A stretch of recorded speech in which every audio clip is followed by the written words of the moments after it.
ingin melakukan wawancara terkait kondisi sosial, budaya, konflik, dan kependudukan di Kelurahan Senggarang. Apakah diperbolehkan, Pak? Boleh ini. Tidak boleh kalau misalnya itu sih. Baik, Pak. Kami mulai dari beberapa pertanyaan terkait kondisi sosial masyarakat itu. Dan pertanyaan satu, bagaimana Bapak melihat hubungan sosial masyarakat yang ada di Kelurahan Senggarang?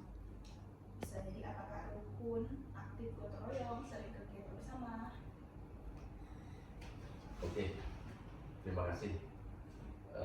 Yang perlu kami sampaikan pertama adalah Kelurahan Senggarang itu salah satu 18 kelurahan yang ada di Kota Tanjung Pinang mengandung. Kami sudah membuat satu inovasi namanya Kampung Pancasila. Kampung Pancasila itu kenapa dicetus Kampung Pancasila? Di situ adanya umat sesuai dengan sila pertama, ketuhanan yang Maha Esa. Hidupnya sudah rukun antar umat, kelenteng, pengucu, gereja, vihara, Buddha, itu hidupnya berdampingan. Masjid, ke gereja yang satu lagi, hidupnya berdampingan. Oleh karena itu, sesuai dengan keputusan Kementerian Agama Kota Tanjung Pinang mencetuskan Kelurahan Senggarang itu wilayah kerukunan umat beragama Kota Tanjung Pinang. Jadi Kota Tanjung Pinang yang ada satu Kelurahan Senggarang. Dengan dasar itulah kami membuat satu inovasi Kampung Pancasila dibina oleh Babinsa TNI AD, dan kami sudah mengikuti lomba Kampung Pancasila tingkat Mabes TNI AD masuk 7 besar se-Indonesia. Otomatis dengan adanya itu pasti sudah ditafsirkan masyarakatnya itu rukun. Jelas? Jelas.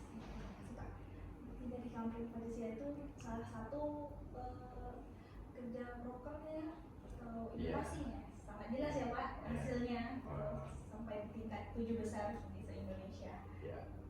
Dan untuk pertanyaan kedua, bagaimana struktur masyarakat di Kelurahan Senggarang tersebut? Seperti misalnya RT RW atau tokoh masyarakat atau kelompok lain yang punya pengaruh di Kelurahan Senggarang? Sudah tersusun dengan rapi.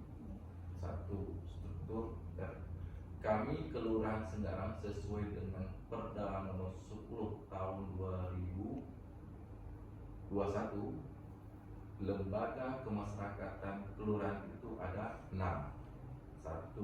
LPM, Lembaga Pemberdayaan Masyarakat. 2. PT, Rukun Tetangga.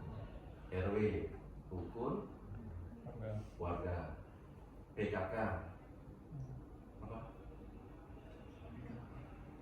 PKK, Posyandu, Karang Taruna.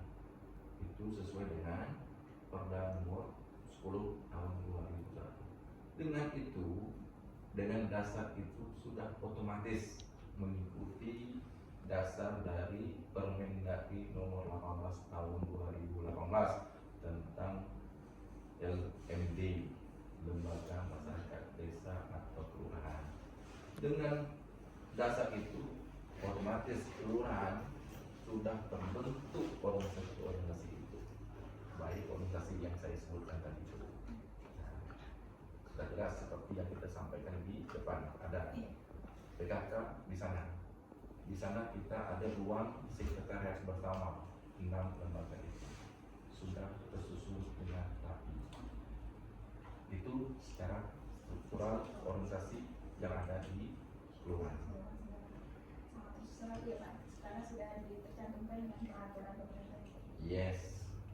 Dan pertanyaan selanjutnya Pak, apakah ada organisasi masyarakat atau lembaga sosial yang aktif di sini dari 6 lembaga tersebut? Apakah apa saja lembaga yang aktif untuk sekarang? Semua aktif. Semua. Iya. dari broker apa pekerjaannya? Kalau tenaga sosial kita ada PSM, pekerja sosial masyarakat Kelurahan Segarang, ada PKH, pendamping keluarga program keluarga harapan. Yang melakukan kegiatan sosial hanya dua itu, PSM dengan pendamping PKH, ditambah dengan kita kelurahan untuk membantu dalam pekerjaan-pekerjaan mereka itu. Itu relawan.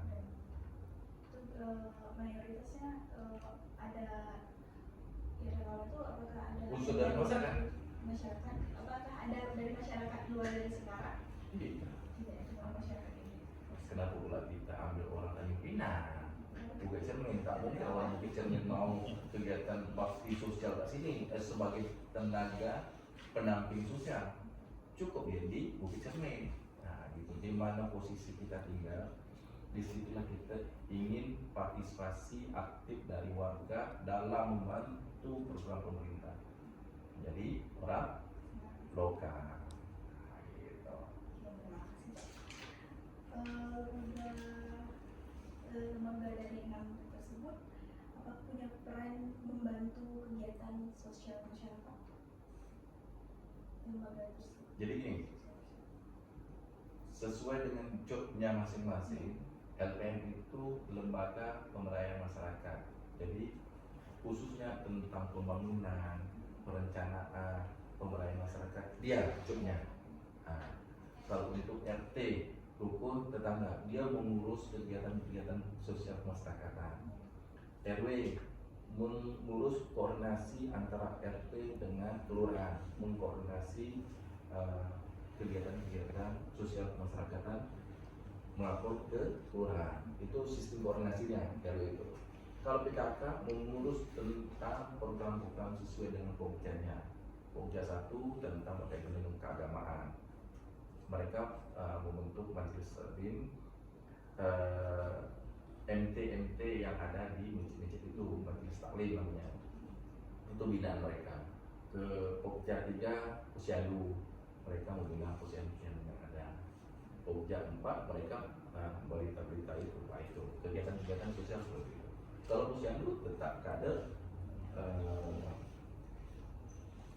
integrasi pelayanan primer dalam proses di posyandu itu, baik balita, remaja maupun lansia, dilakukan setiap bulan, 1 bulan sekali dalam kegiatan ILP.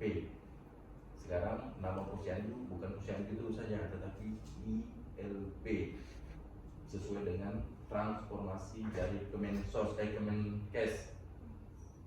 ILP, integrasi layanan primer posyandu, baru nama posyandu. Apa itu posyandu? Posyandu itu pos pelayanan terpadu yang terdekat untuk mengurus kesehatan masyarakat, yang terdekat. Walaupun kita dekat dengan puskesmas, rumah sakit, tetapi posyandu itu ada di setiap RW. Contoh di Bukit Cermin, Pak, RW 6 siapa? Enggak pula. Awak tinggal di RW berapa? RW 2. 2 dekat Gang Pelita, Enggak, dekat Gang Kelinci. Gang Leci. Nah, situ pasti ada posyandunya. Nah, kenapa harus ada posyandu? Sementara rumah sakit umum daerah kota dekat, APL dekat, rumah puskesmas Pancur dekat. Kenapa harus ada posyandu? Posyandu itu untuk penanganan layanan kesehatan yang terdekat dengan warga. Berarti dia betul-betul di green suit-nya warga itu. Nah, gitu. Sudah berperanan masing-masing sesuai dengan jobnya masing-masing. Kalau Karma Taruna membina pemuda-pemuda di tingkat RW masing-masing. Selesai. Dan untuk pertanyaan selanjutnya, apakah wilayah Segarang ini terbagi dalam zona tertentu, masuk zona misalnya zona pemukiman padat atau area ekonomi atau lainnya? Kalau Segarang tidak masuk zona padat, warga kita hanya berjumlah 4.000 jiwa dengan 1.500 kakak, tidak banyak. tidak padat. Nah, zona sesuai dengan RT RW Kota Tanjung Pinang dan wilayah Senggarang ini sudah masuk daerah eksklusif FTZ, berarti wilayah ekonomi. Next ke depannya, dan industri itu masuk RT RW FTZ, ya. Harus dibedakan dulu. Bedakan dulu. Oke? Ya. Sip. Dari zona tersebut bisa jelaskan pembagian wilayahnya dari Kelurahan Senggarang itu sudah inklusif FTZ. seluruhnya. Sudah. Tak ada jenjang lagi. Semua Semua. lebih kurang 2000 km persegi itu sudah masuk semua FTZ. Mereka nak melebar lagi ke Kampung Bugis. Dia kurang, rasa kurang. Selanjutnya itu pertanyaan yang terkait dengan budaya.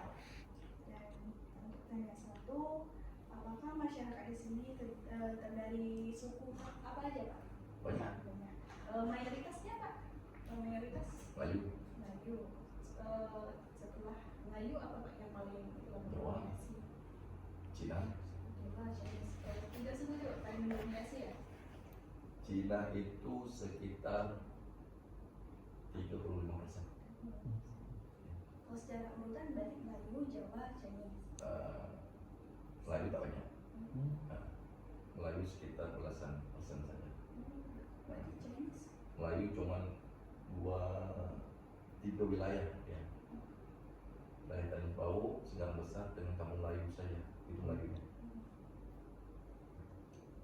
Ini Chinese yang paling mendominasi. Ya. Di dalam sini Tua Po, daerah Cina yang paling besar untuk Tanjung Pinang, bukan Jalan Merdeka, tetapi Senggarang, sehingga disebut dengan daerah Tua Po. Sebentar, saya buka expose saya dulu. Apa itu Tua Po? Boleh? Boleh. Nah, kalau boleh kita buka, kalau tak boleh kita semua. Dan pertanyaan selanjutnya, Kak, apa saja sih tradisi atau kebiasaan budaya yang masih sering dilakukan dalam masyarakat? Contohnya itu pesta adat atau gotong royong. Gotong royong jelas 1 bulan sekali. Kalau dari budayanya lebih budaya pesta adat. Kalau budaya Cina, setiap tahun mereka melaksanakan ada kelenteng besar 1, kelenteng 4 kelenteng yang ada di Kota Tanjung Pinang di Senggarang itu mereka melaksanakan proses budaya itu setiap tahun sekali.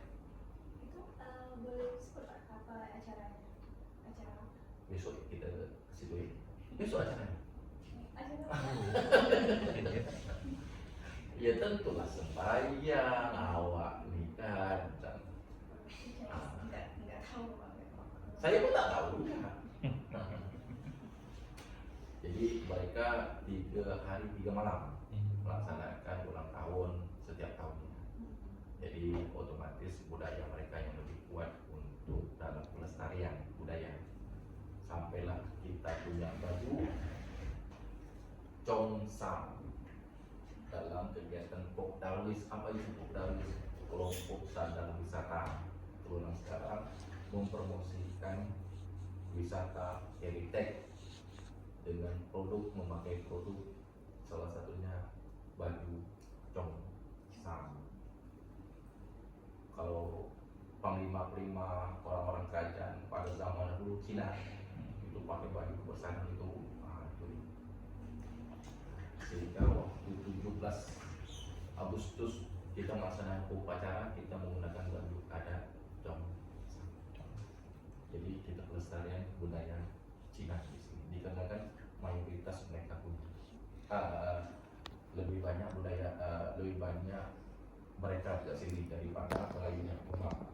Saya tidak merendahkan orang Melayu, tapi Melayu lebih rendah daripada orang Cina. Ada, tapi masih rendah persen. Selain itu, ya Melayu, Kompang, Marawis. Nah, tapi Marawis bukan adat Melayu, itu Bandung, ya kan? Bukan Melayu. Kompang betul, dan Moro ada di Moro. Ada silat. Nah, silat, kompang, itu Melayu ada itu berjalan sesuai dengan natural ya sih. Masih aktif ya, Pak? Masih aktif. Dan pertanyaan selanjutnya Pak, apa menurut Bapak ciri khas masyarakat di kampung Selang? Menurut Bapak? Ciri khas Ya, ciri karakter khas masyarakat kampung Selang. karakternya keamanan nih. Aha. Bisa dari karakter mayoritas di masyarakatnya, Iya, mayoritas itu keamanan temanya. boleh suku, Atau suku tadi itu sudah saya sampaikan. Nah, makanya saya sampaikan mayoritas mana wawasannya, ekonomi kah, suku kah, bahasa kah, hingga aqua itu ada aqua pendek kah, aqua panjang kah, aqua gelas kah, aqua botol kah. kan di suku Saniuda bisa ekonomi Pak. Kalau ekonomi mayoritas nelayan, Lumayan. karena kita daerah pesisir, Iya. dan petani, buruh mayoritas itu. 63% penduduk kita adalah nelayan, Selebihnya tadi. tani, buruh, pegawai hanya sekian persen saja, 5% saja di laporan tahunan kami.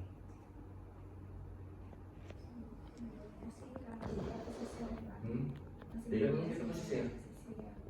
Jangan kita orang Melayu, orang kita pun ada lain.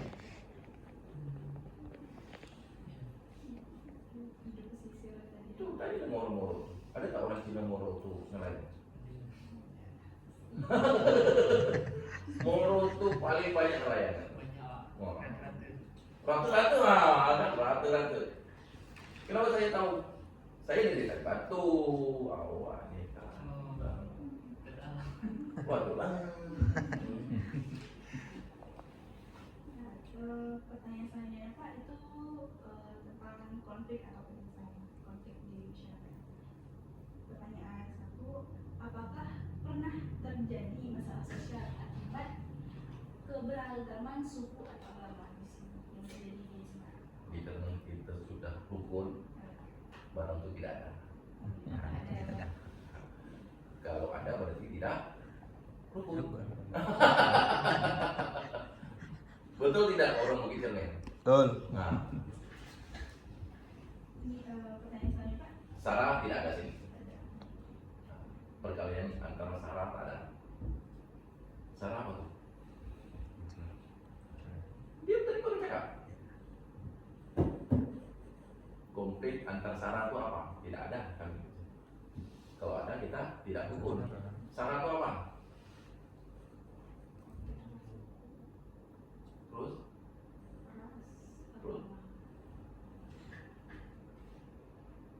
Alhamdulillah ya Pak, nggak ada untuk ini. Dikarenakan mereka hidup berdampingan dan rukun.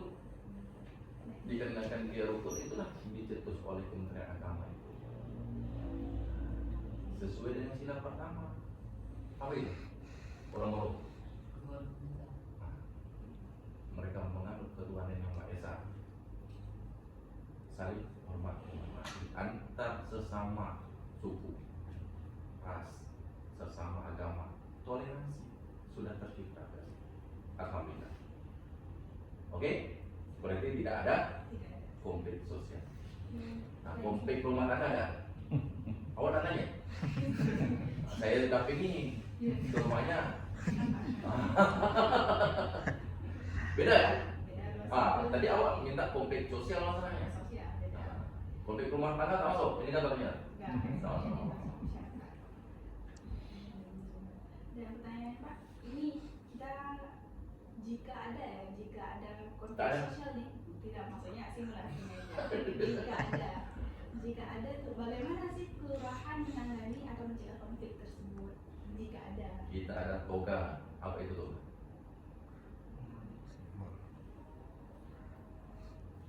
Apa itu toga?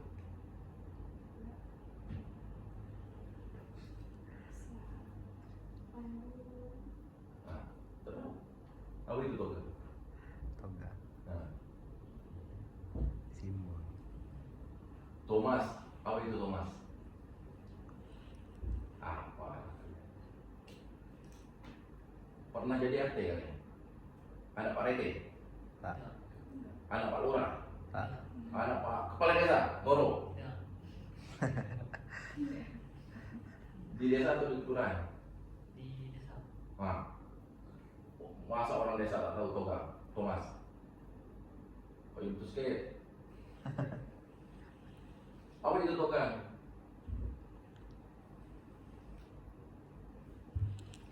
Kalian tak tahu menyelesaikan setiap konflik yang ada.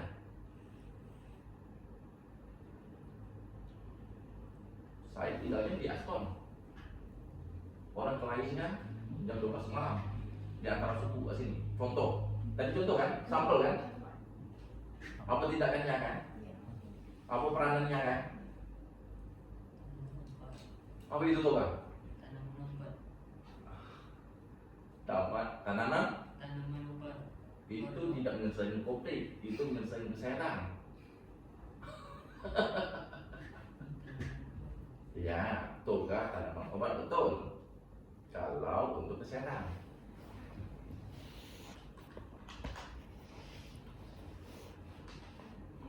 Untuk penyelesaiannya Pak.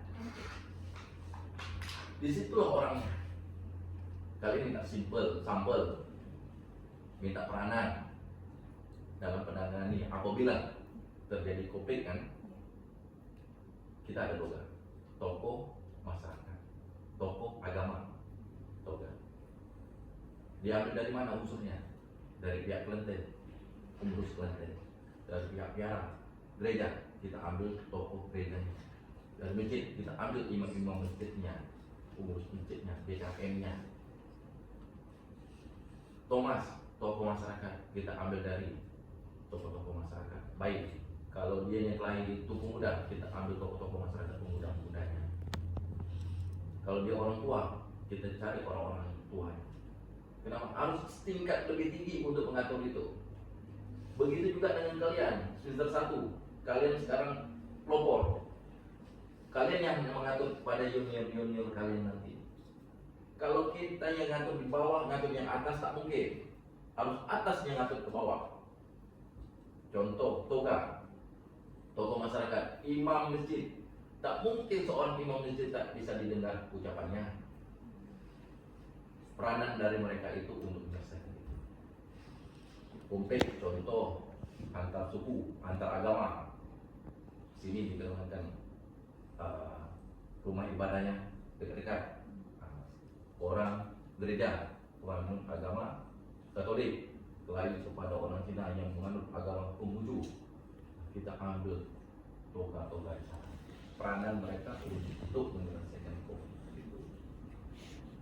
Jadi ada peranan mereka di situ. Kelurahan sebagai mediasinya. Median. Kalau jalan itu jalan ada dua sisi, kan ada median jalan untuk memisahkan antara jalan satu dengan jalan yang lain supaya tidak berbentrokan. Itu peranan kita masing-masing. Di mana posisi RT RW untuk RT itu apa tadi? Rukun tetangga. Rukun tetangga, bagaimana dia menciptakan satu rukun tetangganya di tetangga terdekat. Bagaimana dia menciptakan rukun itu? RW apa? Keluarga. Dia menciptakan kerukunan di antara warga satu dengan warga yang lain. Itu peranan kita masing-masing dalam menciptakan, menghindari konflik-konflik. Jadi peranannya diambil dari situ. Mereka punya jobnya masing-masing sesuai dengan permasalahan. Selesai? Mungkin juga ya Pak. Alhamdulillah Jika kan tidak, tapi itu kita sudah ada. Toga, Thomas sudah ada. Setiap wilayah itu pasti ada itu untuk di mana peran mereka susah. Itulah namanya. Kalau kami di pemerintah itu ada FKDM, Forum Kewaspadaan Dini Masyarakat. Nah, dari situlah mempelajari konflik yang ada, dilaporlah kepada dilapor pada kelurahan. Di setiap kelurahan itu ada FKDM untuk dia sebagai agen macam intelijen untuk melaporkan setiap permasalahan yang ada. Kalau masalah itu sangat krusial yang harus kita atensi bersama, kita hadapi dengan bersama. Salah satunya toga-toga itu, Tomaras. Masyarakat sekitar sangat penting ya Pak. Itu ya. Perannya sangat penting. Itu tadi apa? RT RW. RW. Bagaimana untuk kita rukun tadi? Rukun tetangga, rukun warga. Kayak misalnya Pak, masalah sosial apa yang paling sering muncul, seperti apakah pengangguran, kemiskinan? Pengangguran. Dengan adanya pengangguran akan meningkatkan kemiskinan. Orang tak kerja, otomatis mesti selesai persoalannya. Tak bisa jawab api lagi. Jadi tujuan kita akhirnya pemerintah atensinya ada di mana? Mencari lapangan pekerjaan yang sebanyak-banyak mungkin. Berarti mendatangkan investasi itu yang dilakukan sekarang di kelurahan sekarang sesuai dengan RT RW RTZ. Investor akan datang ke sini. Nanti samping umrah itu akan ada bangunan industri kecil. Kemarin mau buat apa? Belakang tak menuju ke kantor balai desa, Pak dosen. Nak menuju ke kampung bebek, ada industri tekstil. Itu salah satunya untuk mengurangi pengangguran. MBG, program pemerintah presiden kita itu untuk kemiskinan, pengentasan kemiskinan namanya, dengan cara pengangguran itu tadi kita rekrut untuk bekerja di MBG itu. Salah satunya di sekarang ada MBG-nya, tak jauh dari kampus kalian. Berarti sudah beroperasi ya Pak? Sudah. Menerima membuka lapangan Sudah. kerja. Otomatis kan? Nah, dengan pengentasan kemiskinan melalui pengentasan pengangguran. Pengangguran itu cukup mahasiswa saja. Mahasiswa itu tidak pengangguran, dia masih pendidikan. Apalagi mahasiswa yang bekerja, lebih bagus lagi kan gitu. Dah selesai belum? Belum Pak. Betul? Ada 3 pertanyaan. Apa bisa Pak? Nah, itu. 3 pertanyaan Pak. Dan ini tentang kependudukan. Dan Kependudukan saya kasih share daftar lampiran aja penduduk ya. boleh.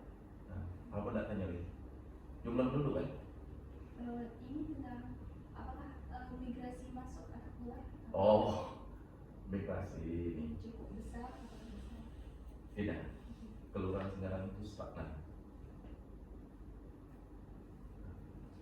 Sudah 3 tahun lebih kurang 2 bulan saya memimpin ke sini hanya berkisar 4.000 jiwa, 3.090 lebih, 4.000, 4.010, jadi stagnan.